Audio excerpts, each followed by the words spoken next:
ఇతర ఎలక్షన్స్ తో పోల్చుకుంటే చాలా మినిమం జరిగినాయి. అవి కూడా పోలింగ్ బూత్ బయట ఒకరినొకరు డామినేట్ చేసుకోవటానికి లేదా ఒకరినొకరు అపార్థం చేసుకోవటానికి ఇటువంటి జరిగితే సహజమే. 100 మంది ఒక్కడ గుంపుంటే అందరి సైకాలజీ ఈక్వల్ ఉండదు. 10 మంది ఆవేశపరులు ఉంటారు, అటో 10 మంది ఇటో 10 ఆవేశపరులు ఉంటారు. ఆ ఆవేశంలో ఘర్షణలు అయితే మిగతా వాళ్ళు సపోర్ట్ చేస్తారు ఎవరి పార్టీలకు వాళ్ళు.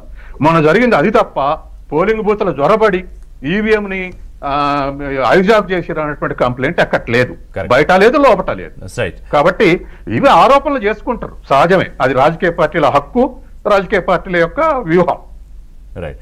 ఈవీఎంల కౌంటింగ్ ప్రారంభమై కొనసాగుతోంది. పోస్టల్ బ్యాలెట్ ఓట్ల కౌంటింగ్ పూర్తయిపోయిన తర్వాత ఈవీఎంల కౌంటింగ్ ప్రారంభం అవుతోంది. అలాగే మరోవైపు బీహార్లో ఎన్డీఏ మీటరు పెరిగిపోతోంది.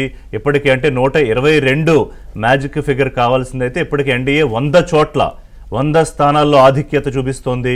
అలాగే వెనకాలన్న మహాగఠబంధన్ దాదాపు సగం 54 చోట్ల మాత్రమే తన ఆధిక్యత కొనసాగిస్తుంటే, జనస్వరాజ్ పార్టీ 2 చోట్ల మాత్రమే ఆధిక్యంలో కొనసాగుతుంటే ఇతరులు 2 చోట్ల. అంటే చాలా క్లియర్గా, చాలా స్పష్టంగా ఎగ్జిట్ పోల్స్ ఏదైతే చెప్పాయో 140 నుంచి 160 స్థానాల్లో ఎన్డీఏ అధికారంలోకి మళ్ళీ వచ్చి తిరిగి అధికార పీఠాన్ని దక్కించుకుంటుంది అని. సరే, ముఖ్యమంత్రి ఎవరు ఏంటనేది ఎన్డీఏకి సంబంధించి తర్వాత చర్చ, కానీ అయిపోయింది. ఇక ఈసారి ఖచ్చితంగా మహాగఠబంధన్ అధికారంలోకి వచ్చేస్తుంది. ఆర్జేడీ వైపు నుంచి తేజస్వి యాదవ్ ముఖ్యమంత్రి అయిపోతాడు దగ్గర నుంచి కంప్లీట్గా అక్కడ కూడా పిక్చర్ మారిపోయిన పరిస్థితి.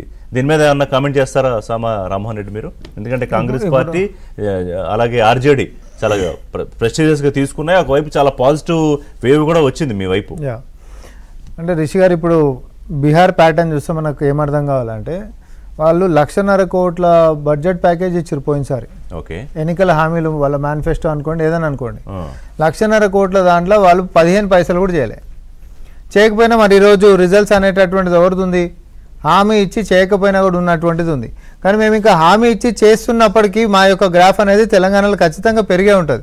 కానీ బీఆర్ఎస్ బీజేపీ ఎందుకు చెప్తున్నా అంటే, బీఆర్ఎస్ బీజేపీ చేసేటటువంటి ప్రచారము మేము సపోజ్ 10 ఇస్తే 2 ఏళ్లలోనే ఒక 7 చేసేసినప్పటికి కూడా వీళ్ళ పార్టీ పని అయిపోయిందంటే అట్లాంటిది ఏముండదు, మేము ఇంకో 10 సంవత్సరాలు ఈ అధికారంలోనే ఉంటాం అనేటటువంటిది బీహార్ ప్యాటర్న్ ని చూస్తే మనం ఇక్కడ కూడా స్పష్టంగా చెప్పుకోవచ్చు. ఎందుకంటే చేయకపోయినా కూడా మళ్ళీ గెలుస్తున్నటువంటి ప్యాటర్న్స్ కనిపిస్తున్నప్పుడు, చేస్తున్నప్పుడు ఖచ్చితంగా ఇంకొంచెం ఇంకా కొన్ని ఏళ్ళు ఎక్కువ ఉండేటటువంటి ఆస్కారం ఎక్కువ ఉంటుంది కదా. రాణిరత్నం గారు, చెయ్యకపోయినా పదే గెలుపు వస్తున్నప్పుడు ఎన్డీఏకి ఇక్కడ మేము చేస్తున్నప్పుడు ఎందుకు రాదు అనేది మీ కామెంట్? చేయలేదని ఎవరు చెప్పిండ్రండి? సామా రామ్మోహన్ రెడ్డి గారికి ఉన్న బీహార్ లో ఓటు ఉందా, లేకపోతే ఆయన బీహార్ లో నివసించి అక్కడ ఏం అభివృద్ధి జరుగుతుంది, ప్రజా సంక్షేమాలు ఎక్కడున్నాయని ఏమన్నా? భారతీయ జనతా పార్టీ ఏమన్నా కాంగ్రెస్ పార్టీ అండి? ప్రజా సంక్షేమాన్ని గాలి కొదిలేసి కుటుంబ సంక్షేమాల కోసం పనిచేయడానికి బీహార్ లో ఏం అభివృద్ధి చేసినారు, బీహార్ లో ఎట్లా ఉన్నది అనేటువంటిది బీహార్ ప్రజలు డిసైడ్ చేస్తారు. పార్టీ కూడా తెలంగాణ రాష్ట్రంలో అట్లనే అనుకున్నది. మొత్తం బతికినంత కాలం మేమే ఉంటాము, మా కుటుంబమే ఉంటామని 20 ఏళ్ల పాటు అనుకున్నది.